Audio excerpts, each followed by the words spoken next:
Détection du varroa par la méthode du sucre glace.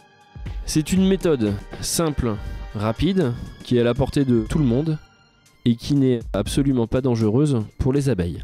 Au niveau du matériel, il faut du sucre glace, un bocal propre à grande ouverture, une dizaine de centimètres, ça peut être un bocal en plastique, ça peut être un bocal de confiture donc de grande contenance, au moins 1 kg.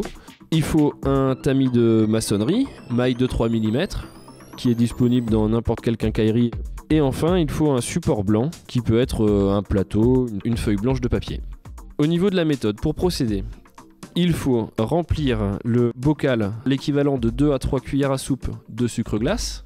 Une fois le bocal rempli, on ouvre la ruche.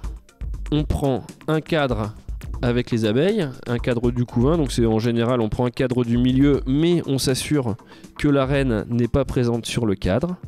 On fait tomber les abeilles du cadre dans le bocal. Il faut avoir à peu près en tête l'image de plus de 300 abeilles à prélever. En fait, en gros, on remplit le bocal au maximum de ce qu'on peut.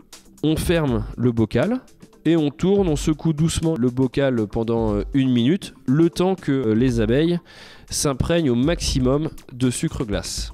Entre-temps, une fois qu'on aura fini cette phase-là, prendre le support blanc, donc ça peut être le plateau ou la feuille blanche, on la place par exemple sur le couvre-cadre de la ruche qu'on est en train de tester, et on va verser le contenu du bocal au-dessus de la feuille blanche dans le tamis. On secoue ensuite le tamis pour bien faire tomber le sucre glace, les abeilles restent dans le tamis. Une fois le sucre qui a fini de tomber, on va regarder sur la feuille blanche et on va inspecter le contenu qui est sur cette feuille. Le varroa est observable facilement à l'œil nu, ce sera une sorte de petit point rouge brun qui va mesurer 1 par 1,7 mm, en fait 1 par 2 mm, donc qui est assez petit. Et on pourra facilement distinguer la paire de pattes antérieures qui va ressembler à des antennes.